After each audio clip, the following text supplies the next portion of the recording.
I have over 500 miles on this Aventon Adventure. And today, in this video, we're going to talk about the good, the bad, and the ugly. I'm kidding. There's nothing ugly about this bike, but let's get into it.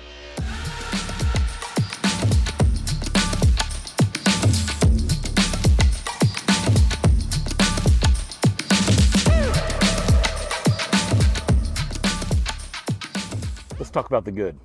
If you have one of these bikes, you know that wherever you go, somebody's going to make a compliment about it. Because, I mean, look at it. People love the way this bike looks. It's one of the reasons why I fell in love with it. And another good part is this bike is tough. I've taken it on a mountain bike trail. I mean, I've wrecked it. And as you can see, it didn't go well. And it still looks and rides great. With this being my first e-bike that I've ever owned, matter of fact, one that I've only ever ridden, there were some things that I didn't know about it that I know about it now. And I think the best way to do it is to just kind of show you what I'm talking about.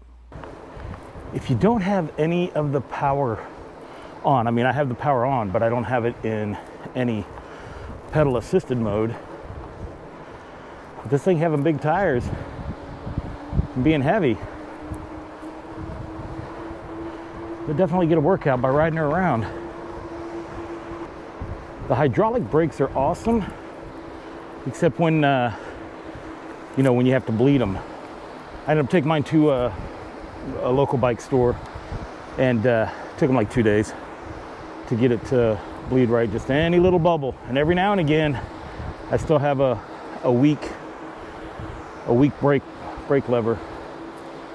But that only happens for like a second, and then you get full power again. And with cables, you don't get that problem or that issue. You have to have the bike in at least pedal assistant number 1 for the throttle to work, which would have been a nice feature if you could just have it on 0 power and then whenever you wanted to hit the throttle and make it go, but I get it, I understand. I also noticed that when I have it in pedal assist mode, and you're pedaling along, the moment you stop pedaling, like the bike just kicks back, it goes slower. So it doesn't just like release and like freewheel it and like go into like neutral. Instead, you feel it like kick back on you, at least for a little bit. And then obviously, if you've ever ridden this bike, you have to torque it a little bit to get the pedal assist to work. I'm sure the other ones are like that too, but I feel like the pedal assist part to feel the motor kick in actually lags a little bit. But really, I mean, for what you're paying for this bike, it's a great value. Let's talk battery life. Now, I live in the city of Chicago, so I'm constantly in either pedal assist level 2. I spend a lot of time in 3 and pedal assist number 4, even sometimes number 5 to keep up with traffic or to just do something where I feel like it's safer to go faster as opposed to going slower. With that being said, the farthest I've been able to go on my Aventon is 35 miles. And the bike says it'll do 45 on a full battery charge, and I believe it will. If you spend a lot of time in like pedal assist level 1 or level 2, I'm sure you can get 45 miles out of that battery, probably even farther. I've seen some, I'm in some Facebook groups where I've seen where people have gotten like 60 miles on one battery charge on their Aventon.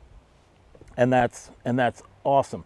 But for me, in like, real world situation, the best I've been able to get is 35 miles out of a battery charge with 8% is what I had when I finished the ride.